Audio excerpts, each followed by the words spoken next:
Hare Krishna. Today we're reading Srimad Bhagavatam, Canto 2, Chapter 6, Text 42. Adyavatara Purusha Parasya Kalasabhava Sarasanmanascha Dravyam Vikara Guna Indriyani Virat Svarat Tasnutarishna Pumnaha Adyavatara Purusha Parasya Kalasabhava Sarasanmanascha Dravyam Vikara Guna Indriyani Virat Svarat Tasnutarishna Pumnahat Adyavatara Purusha Parasya Kalasabhava Sarasanmanascha Dravyam Vikara Guna Indriyani Virat Svarat Tasnutarishna Pumnaha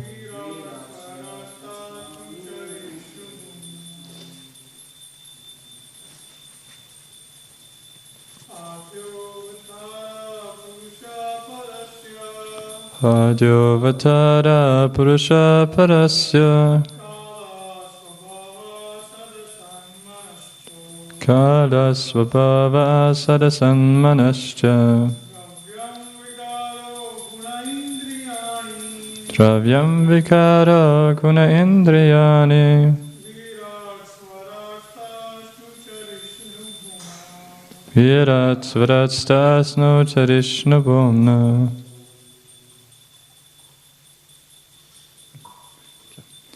Translation and purport by His Divine Grace Abhayacharya the Bhaktivedanta Swami Srila Prabhupada Ki Jai.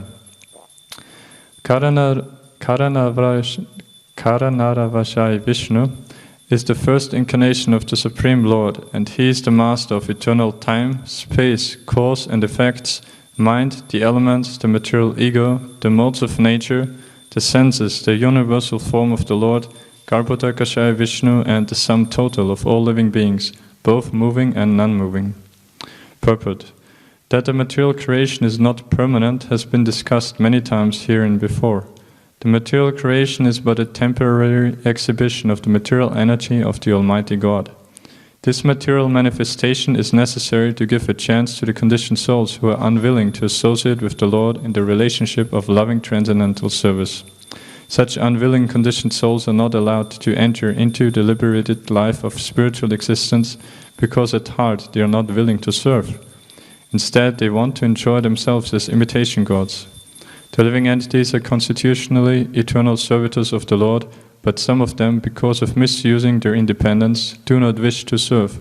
Therefore, they are allowed to enjoy the material nature, which is called Maya or illusion. It is called illusion because the living beings under the clutches of Maya are not factually enjoyers, although they think that they are, being illusioned by Maya. Such illusioned living entities are given a chance at intervals to rectify the perverted mentality of becoming false masters of the material nature, and there imparted lessons from the Vedas about their eternal relationship with the Supreme Lord Krishna.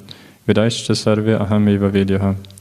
So the temporary creation of the material manifestation is an exhibition of the material energy of the Lord, and to manage the whole show, the Supreme Lord incarnates Himself as the Karanavashai Vishnu. Just as a magistrate is deputed by the government to manage affairs temporarily, this Karanodakashai Vishnu causes the manifestation of material creation by looking over his material energy, Sa Aikshata. In the first volume of this book, we have already discussed to some extent the explanation of that verse, Jagrihe Parusham Rupam. The duration of the illusory play of material creation is called a kalpa, and we have already discussed the creations taking place in kalpa after kalpa. By his incarnation and potential activities, the complete ingredients of creation, namely time, space, cause, result, mind, and the gross and subtle elements, and their interactional modes of nature, goodness, passion, and ignorance, and then the senses and their reservoir source, the gigantic universal form as the second incarnation, Garbhodakashaya Vishnu, and all living beings, both moving and standing, which come out of the second incarnation, all became manifested. Ultimately, all these creative elements and the creation itself are but potential manifestations of the Supreme Lord. Nothing is independent of the control of the Supreme Being. This first incarnation in the material creation, namely Karanavashaya Vishnu, is a plenary part of the original personality of Godhead Shri Krishna, described in the Brahma Samhita 548 as follows. Yasyaika nishvasita kala matavalam vyachivanti loma vilacha jagadandanata Vishnu mahansaya yasya kala vishesho govindamadi purusham damham bhajami. All the innumerable universes are maintained only during the breathing period of Mahavishnu or Karanavashaya Vishnu, who is only a plenary part of Govinda, the original personality of Godhead, Lord Krishna. Om Kyanati Mirandasya Krananjana Chalakaya Chikshurun Militam Vyena Tasme Shri Gurave Namaha. Jai Shri Krishna Chaitanya Prabhu Nityananda Shri Advaita Gadadara Srivasari Gaura Bhakta Vrinda Hare Krishna Krishna Krishna Hare Hare Hare Rama Rama Rama Hare Hare.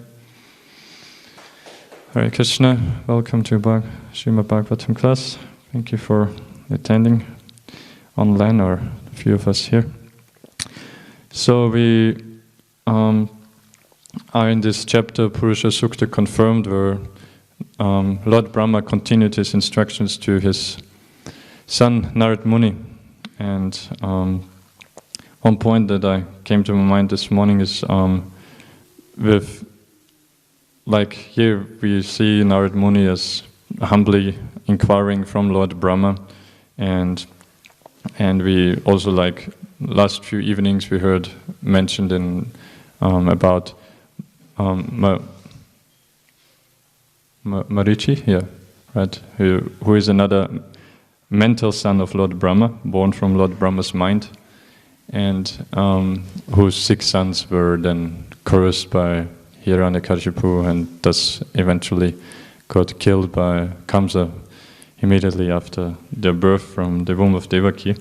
So, but with Narad Muni, I remember in one purport which Srila Prabhupada mentions, he is not like the other ordinary mental sons of Brahma. He's obviously, he didn't take material birth. Rather, Prabhupada tells there that he's born from the transcendental deliberation of Lord Brahma. So he simply appeared through Lord Brahma, just as Krishna, like we heard so much about Krishna's appearance already in preparation for Janmashtami. Just of course as the Lord doesn't take birth but simply appears by his own sweet will out of his causeless mercy. Similarly, Narad Muni also in this kalpa simply appeared from Lord Brahma. But still he puts himself into this humble position to inquire from his father and master, Lord Brahma, about the creation and all those things. And so the last series of verses we heard description of the creation by Lord Brahma, and then Lord Brahma himself asserted that actually because of his, there's this beautiful verse where it tells, because I caught hold of the Lord's lotus feet with great zeal, whatever I say is never proved to be false, nor is my mind ever deterred, nor are the activities of my senses ever degraded through attachment to this temporary matter. And but then in the next verse he tells, but still, even though that is so, I am never and will never be able to fully understand the Lord. And then he gives examples then what to speak of other demigods and other living beings, of course. So, and thus he concludes them, thus I shall surrender unto this Lord. And he further states then, explains, so to say, what is one part of this surrender. He says that thus let us glorify the Lord. And that's what we heard now in the last few verses.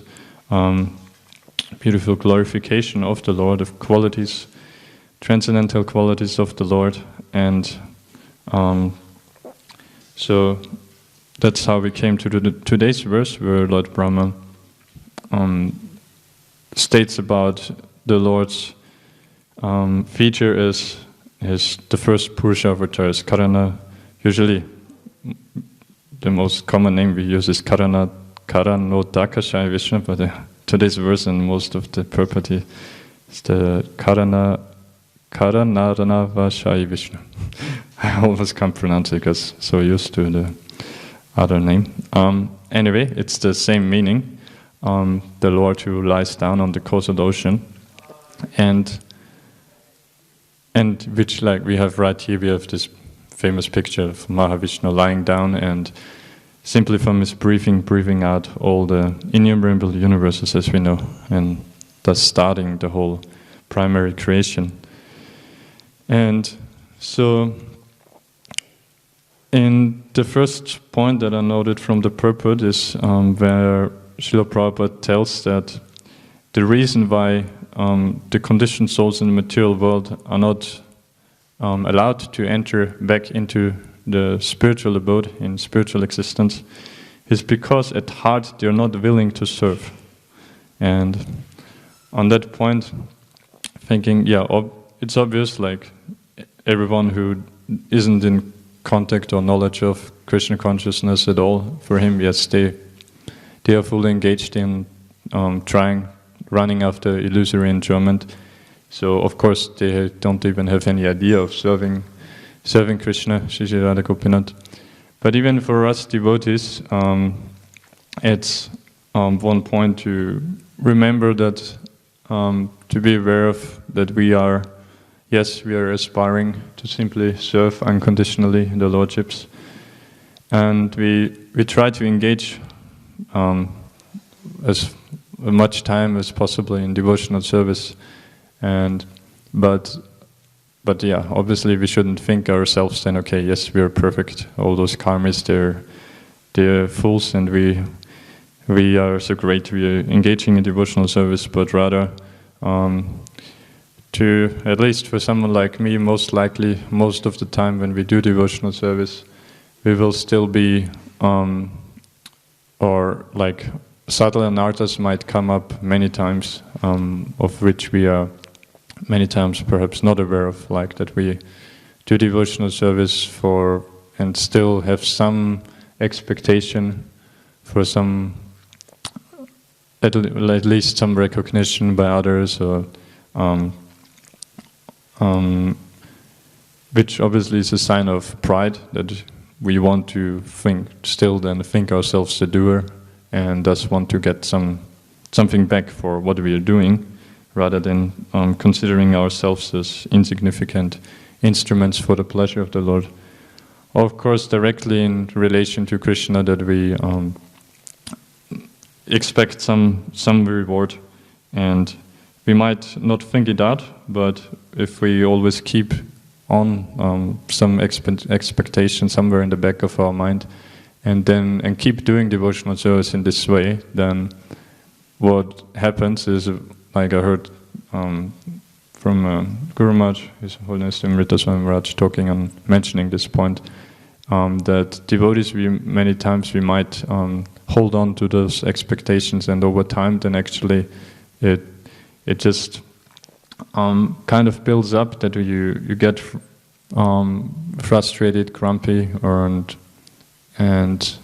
because what we are doing in that way is that we still feed our lust in our heart, deep in our heart, because expecting something, wanting something from doing what we are doing is also a sign of lust, a form of lust, of course, and this keeps us hard-hearted, and thus we would then naturally be prone to commit offenses, most dangerously, of course, Vaishnaparat, and thus, obviously not being able to progress to attain love of God, but rather having the danger of falling away completely at one point, which externally might seem very surprising, but if we are not ready to challenge our mind and to go deep in our devotional service, also cry out to the Lord to clean out also all the subtle anarthas deep in our heart. So, and thus that eventually, at least, we will fully, deeply in our heart have the desire to serve the Lord, and not still be not willing, as we mentioned here. And then another point is that, that Prabhupada mentions that Krishna not only, of course, first of all, he provides the facility, the material world, for the conditioned living entities, for the illusory enjoyment, and thus eventually realize the futility of it.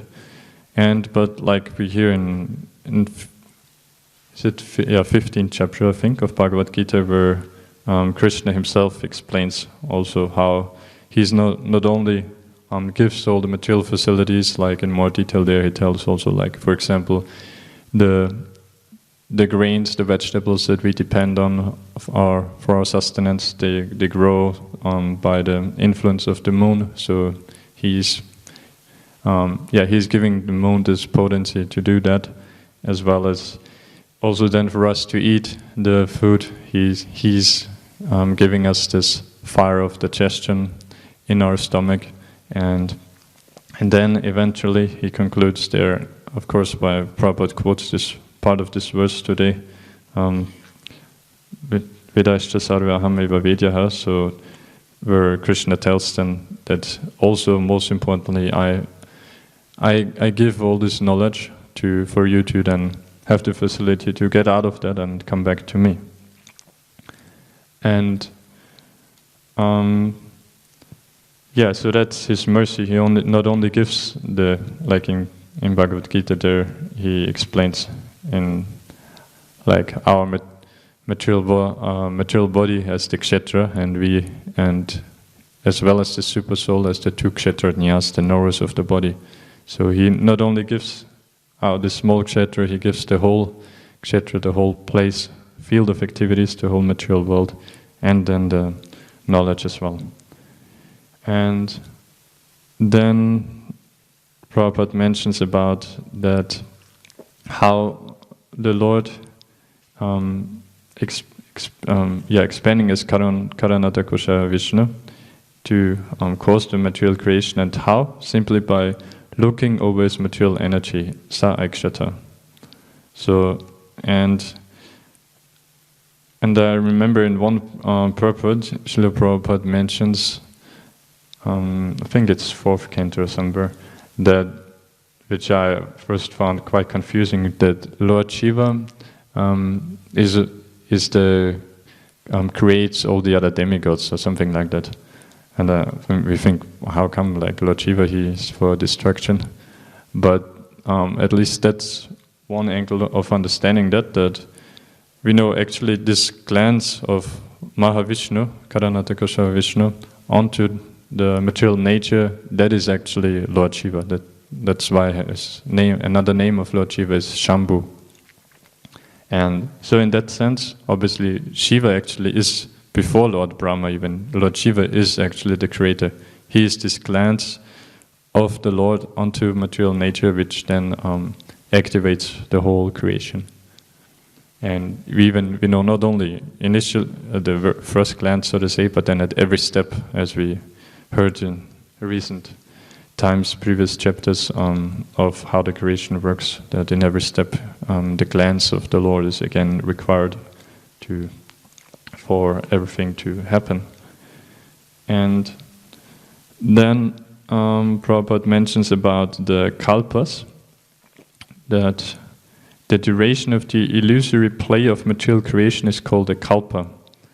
And so on this point, we might sometimes get confused by this term actually, because it's used many times and like in different ways. But in another Prabhupada, Srila Prabhupada explains about that there's different kalpas actually, because the first biggest kalpa is that of like we hear here also of Mahavishnu, of his primary creation. That is called Mahakalpa. So that's Karanata Koshaya Vishnu with the potencies of the Mahatattva and the 11 creative instruments and the 5 ingredients. So 11 creative instruments is 5 working senses, 5 knowledge acquiring senses and the mind, and then the 5 ingredients, of course, the Panchabhuta, the earth, water, fire, air, and ether. And so that's the Mahakalpa. Whereas then the creation of Lord Brahma, Visarga, secondary creation, is called Vikalpa. That's the creation of Lord Brahma and dispersion of the material ingredients. And then, but we know that each day of Lord Brahma's life of 100 years, that most of the planets, everything below Mahaloka, gets destroyed as well. And so, which means each day Lord Brahma wakes up, he again creates all the living entities and who got destroyed by that. So that is called simply kalpa. So that's the.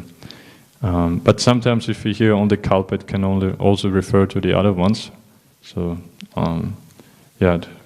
better to be aware of that and not to get confused. And so we heard here then also in the purport mentioned as about referring to today's verse of Garbhodakashaya Vishnu, his being all from him coming the gigantic universal form as well, and how everything is manifested. And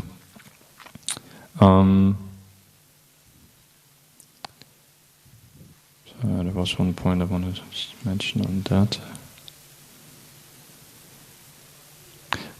So we can also take a look at today's verse in terms of like we heard recently also mentioned how the Lord, how difficult it is to see the Lord personally, like we heard yesterday also. But then how he is seen in different ways according to the realization of the different living entities, according to their consciousness. And so, in terms of, and then Krishna also mentions that in Bhagavad Gita in 9th chapter about this. So from today's verse also the Virat, so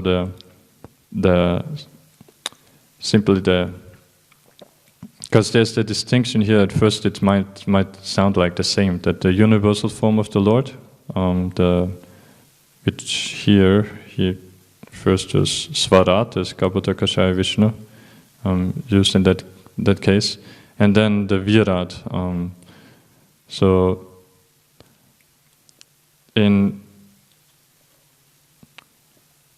Because there's, like Krishna tells there in 9th chapter, that there's, like most people are, or many at least, their realization is simply of seeing as supreme, simply the material creation, the cosmos as it is, just a gross manifestation, having no idea whatsoever of the personality of Godhead behind it.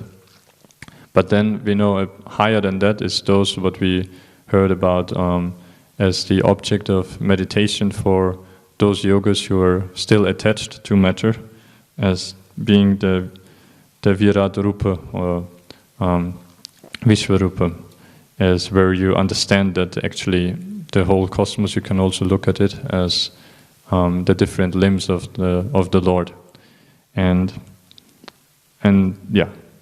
of course higher than that is the Super Soul, and then ultimately the Supreme Lord Himself. And so yeah, and then Prabhupada concludes, of course, that all of that is simply a plenary part of Govinda, the original personality of Godhead, Lord Krishna, quoting Lord Brahma himself from Brahma Samhita. And so, yeah, if it, even to simply understand a little bit of the sweetness of Krishna, at least for someone like me in a low stage, because otherwise it seems contradictory, like hearing of the Lord's Aishwarya, like we are hearing here of His greatness, is usually impeding the relating to His sweetness.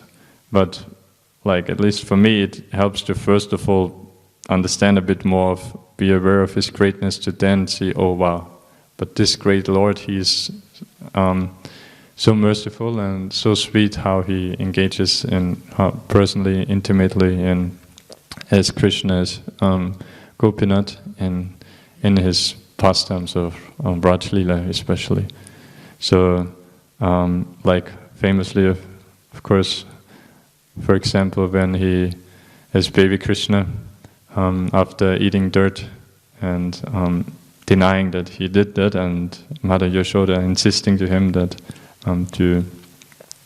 okay, then open your mouth, let me see, and yeah, where he then shows her the whole material creation, and so yeah, this Mahavishnu and all from whom everything emanates, all the universes, is still simply a plenary portion of Krishna, who even as a small child can lie down, open his mouth, and briefly just show the whole material creation. But more than that, who's still more great and more powerful than that, is still his the love of his devotees, and which by his Yoga Maya covers their wanting to be aware of that, like Mother Yashoda, they're right there seeing all these universes and all the greatness, and even seeing herself inside there with Krishna and all of that, and still she doesn't want to think that this Krishna is the Supreme Lord.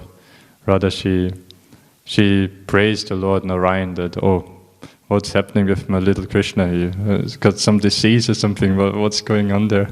So, and then of course, and first she deliberates like that. Oh, is it? Did the demigods put me in illusion? But then she thinks, oh no, why I'm a insignificant cowherd woman? Why would they bother about me? And am I mentally deranged or something? That no, actually I'm in good condition and all of that. But yeah, so at the end she just surrenders and prays the Lord Narayan to help her in this situation. And then Lord Krishna, of course, again covers fully over with Yoga Maya, and this, how do I say, removes his show of Aishwarya and goes back fully to sweetness again. So yeah, and that's this Krishna, he is so mercifully even here personally as Shri Shri Radha Gopinath, even though we may have realized it only to such a tiny extent, unfortunately, but now these days, and evening we are even able to do the children yatra, where we can swing the lordships. So, yeah, the mercy is inconceivable. We can simply try to pray to realize it more and become more sincere in our service. Okay. Grantharachima Bhagavatam Ki Jai. Srila Prabhupada Ki Jai.